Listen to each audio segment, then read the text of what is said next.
बंधु नमस्कार। गोटे बढ़िया टॉपिक आज आलोचना करवा कौन रही वीडियो रही अफीम युद्ध विषय चाइना आउ ब्रिटेन सहित केमती अफीम युद्ध होता से भारत को किभली भाव प्रथम करके चाहा आसला अफीम युद्ध भितर भारतर भूमिका कौन थी चाइनीज माने केमिति आसिकी तमिलनाडु बसवास करके भारतीय मान विवाह करके छुआ पिला करके रहिले ये पूरा कथा को जानिबा बंधु आपण जानी जे बणिक गोष्ठी ब्रिटेन रो लोक बा ब्रिटिश माने केते चालाक थिले। चालाक तो कहजोनी वरम कहजो बड़ धूर्त थिले।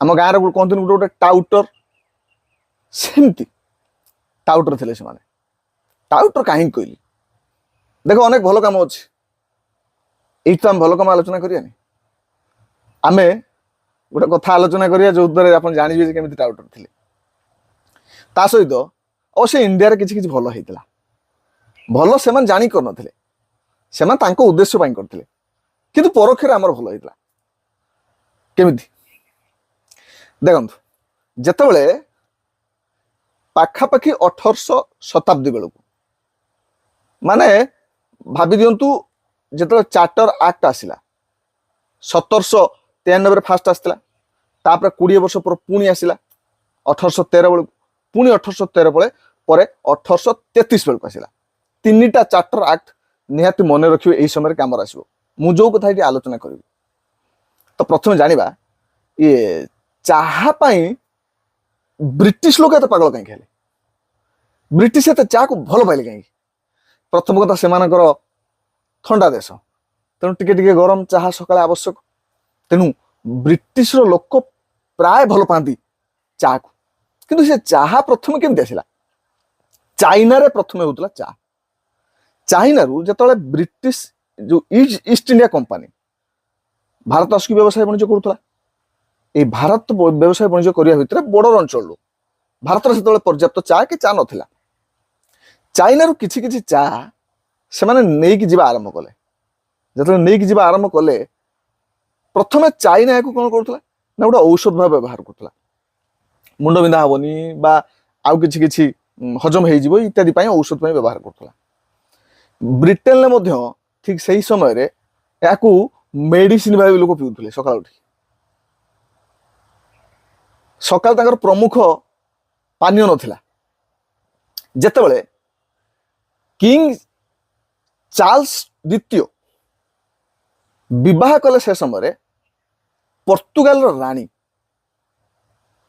ब्रिगांजा को कैथरीन ब्रिगांजा से कौन कले ना तांको सिंधु को भर्ती करके मेंचे नहीं जाइए चा पत्र यौतुक कहीं ना से सकाल उठ पीबे जो महाराणी को पीवा को लगुच ब्रिटेन ये कथा खेलीगला राजा मध्य पीवा लगे भल लगे भल लगे ये कथाटी साधारण लोक जो कह जाए महाजनगत पंथा बड़ लोक जहाँ कर अन्य लोक मैंने फॉलो करेंगे अंध भाव बर किंतु से चा भल भी लगे से मेडिसिन को छाड़ी से जो मेडिसिन भाव किसी लोक क्वचित लोक व्यवहार करते एबे सर्वसाधारण पाक आसला कथा समस्ते पीवा लगे जो समस्त पीले समस्ते पीवाई तो आवश्यक बहुत चा तो चा आमदानी करने आरंभ करदेला कौटू ना चाइना रू कारण एकमात्र देश से चाइना जी कि प्रचुर मात्रा चा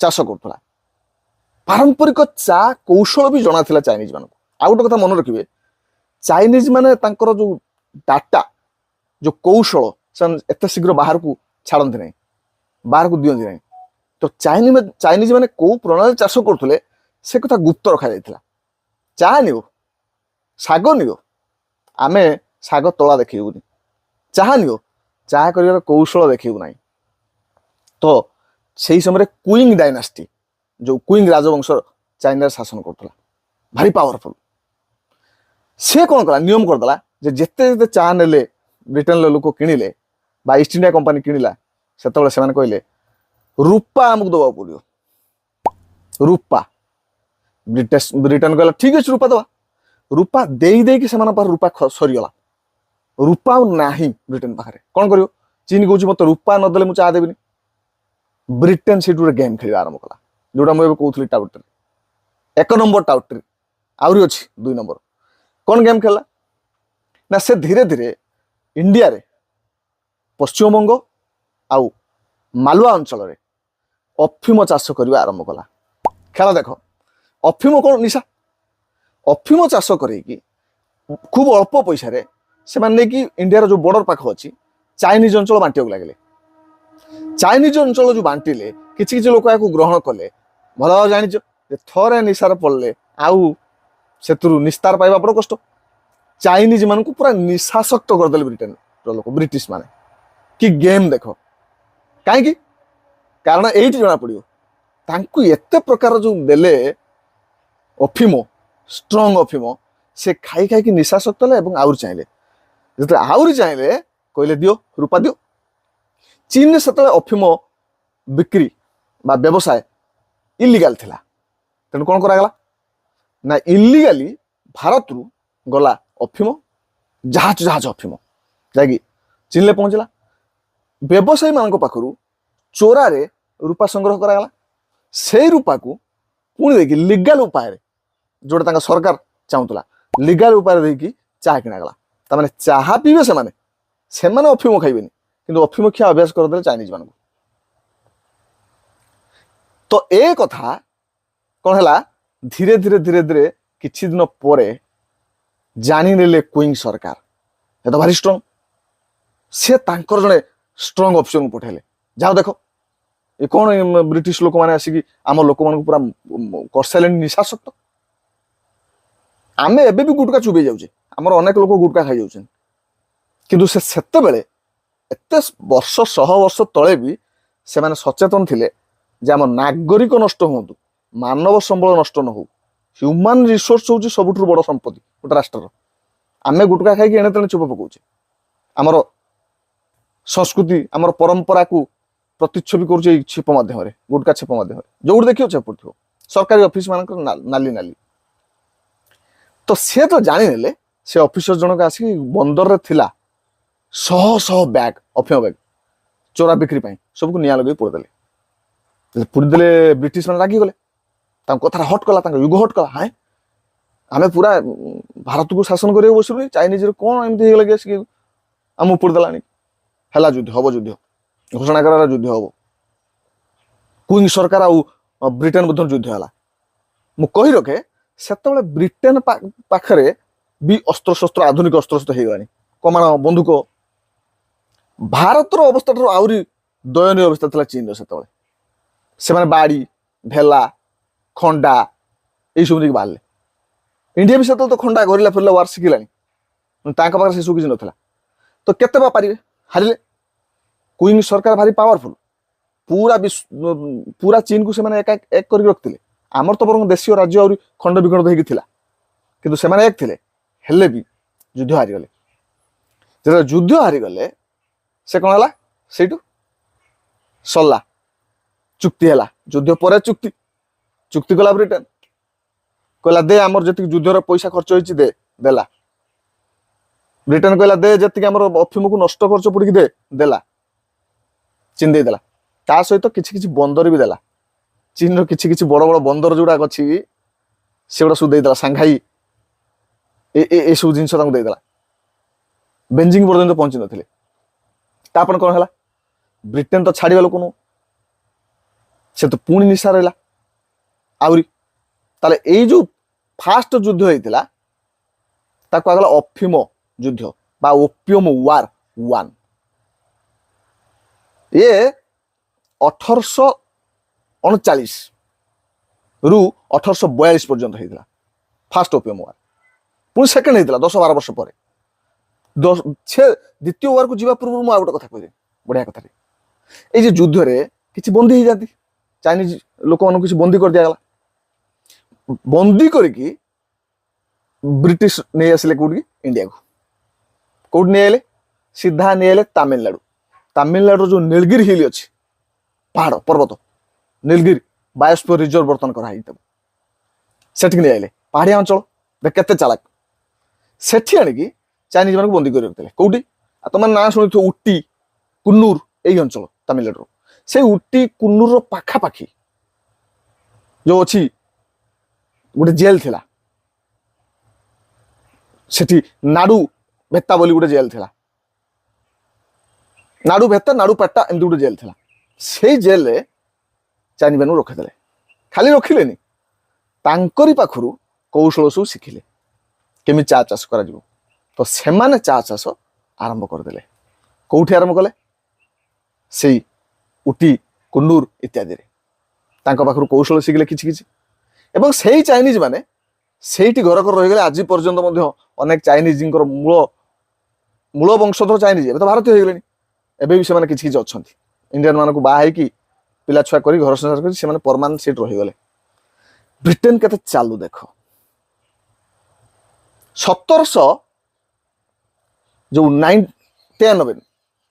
1793 जो चार्टर आक्ट आसला, फास्ट चार्टर आक्ट, सेठी कौन करागला ना ब्रिटिश ईस्ट इंडिया कंपनी जो अच्छे से तो मामितकार करूला इंडिया रे। धीरे धीरे व्यवसाय करने को आसिक पूरा भारत को कब्जा कर सारी। ब्रिटेन सरकार कहले आउ सही हेब ना ये ईस्ट इंडिया कंपानी दाऊ एका एका शासन करुच्ची पैसा सब खाऊँ आउ दौनी सरकार। कौन करा से धीरे धीरे चार्टर आक्ट आनले कहले रे तुम सबू क्षमता गला ना। कौन क्षमता ना तुम्हें आउ ए सब व्यवसाय करिया पूर्व आमको पचार सब व्यवसाय कर मन इच्छा चले। यही 1813 कौन कले 1793 फास्ट थिला चार्टर आक्ट। 1813 जो सेकेंड चार्टर आक्ट बेले गला तुम सबू व्यवसाय बंद। आउ कौन करियो केवल चाइनार सहित तुम व्यवसाय कर चा व्यवसाय कर चाइनार चा। बेले बेले प्रश्न आसे कहीं 1813 चार्टर आक्ट रे ये जो ईस्ट इंडिया कंपनी को केवल चाइनार चा व्यवसाय करने छड़ागला आउ कहीं छड़ागलानी थिला कथा कहीदे। क्वीन डायनास्टी जेहेतु भारी स्ट्रंग थिला आ से एक थिले इंग्रेज माने तो समस्ते सबू पारिबे ना एत जनता भारत भली से भी गोटे जनसंख्या बहुल देश थिला। आउ इंग्रेज माने एते चालाक थिला जे से सबु बेले सबु अंचल को कब्जा करुनथले, धीरे धीरे कब्जा करुथले। तेणु से सीधा सड़क तांको से युद्ध करुनथले कले पारिबेनी।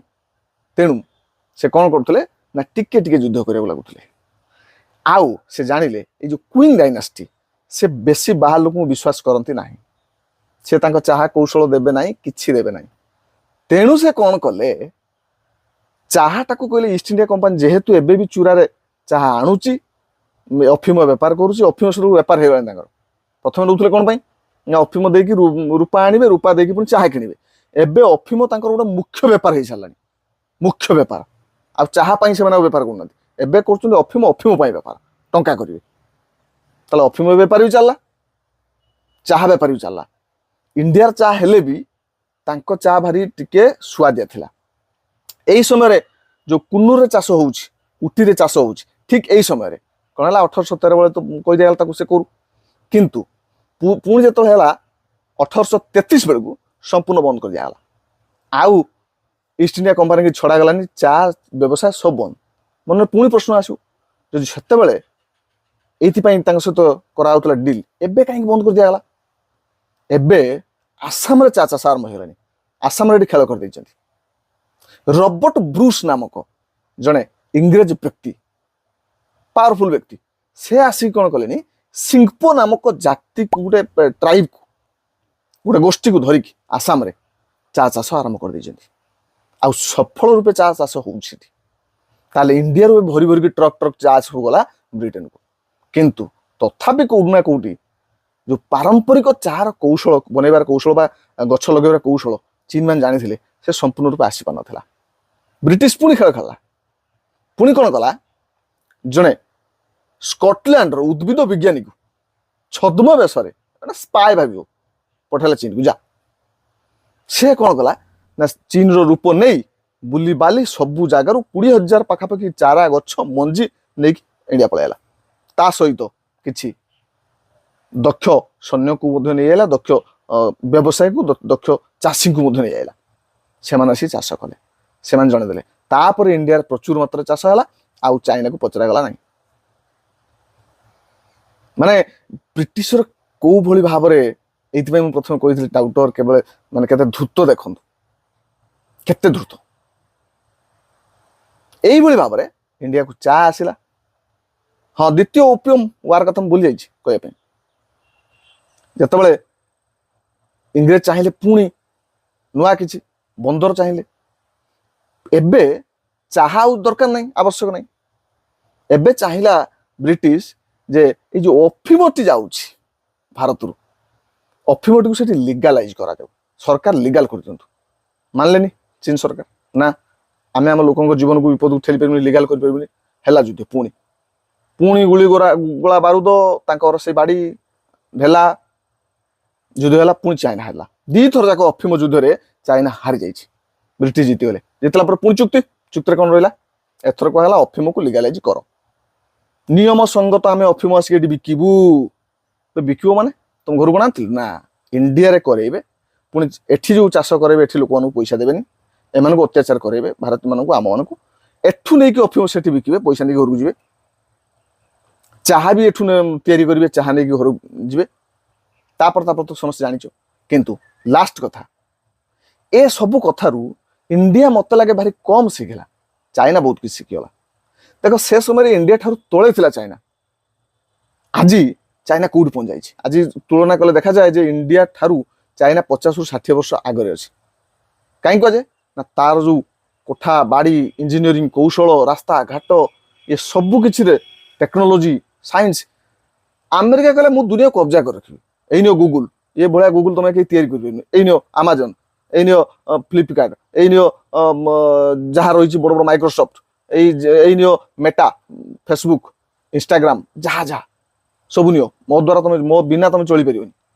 ଚାଇନା କହିଲା ହଟବେ, ତୋର କିଛି ଜିନିଷକୁ ମୁଁ ନେବିନି, ମୁଁ ମୋର ସବୁ ଅଲଗା ବନେଇବି। ଚାଇନା ଆପଣ ଯାଇକି ଦେଖିବେ, ସେଠି ସବୁ ଅଲଗା ଜିନିଷ ଅଛି। ଏ ଆପ୍ ସବୁ କିଛି ଚାଲିବନି ଆପଣଙ୍କର ସେଠି, ସେ ତା ନିଜସ୍ୱ ଆପ୍ରେ ଚାଲିଛି। ସବୁ ନିଜସ୍ୱ କରିକି ବି ସେ ବର୍ତ୍ତମାନ କମ୍ପିଟ୍ କରୁଛି, ଆଉ ଖୁବ୍ କମ୍ ଦିନରେ ଆମେରିକାକୁ ଟପେଇ ଦେବ। ଆମେରିକା ସେଇଥିପାଇଁ ଭୟଭୀତ। ତେଣୁ ନିଜ ଗୋଡ଼ରେ ଠିଆ ହେବା ହେଉଛି ବହୁତ ବଡ଼ କଥା, ହବା ଦରକାର। ଭାରତ ଆଗକୁ, ମୁଁ ଭାବୁଛି ଏ ଇନଫର୍ମେସନ୍, ଏତିକି ଇନଫର୍ମେସନ୍ ତମ ପାଇଁ ଯଥେଷ୍ଟ। ଯେଉଁମାନେ ଦେଖୁଥିଲେ ଜାଣିଥିବେ ବା ବୁଝିଥିବେ। ଯଦି ଭଲ ଲାଗିଛି ତାହେଲେ ଭିଡ଼ିଓକୁ ଲାଇକ୍ କରିବେ, ସେୟାର କରିଦେବେ। ଆହୁରି କିଛି ନୂଆ ଭିଡ଼ିଓ, ଏମିତି ଇନଫର୍ମେଟିଭ୍ ଭିଡ଼ିଓ ଆମେ ସବୁ ଆଣିବା ଆପଣମାନଙ୍କର ଭଲ ପାଇବାକୁ ନେଇକି। ଆମେ ରହୁଛୁ, ପୁଣି ଆଉ ଗୋଟେ ନୂଆ ଭିଡ଼ିଓରେ ପୁଣି ଦେଖା ହେବା।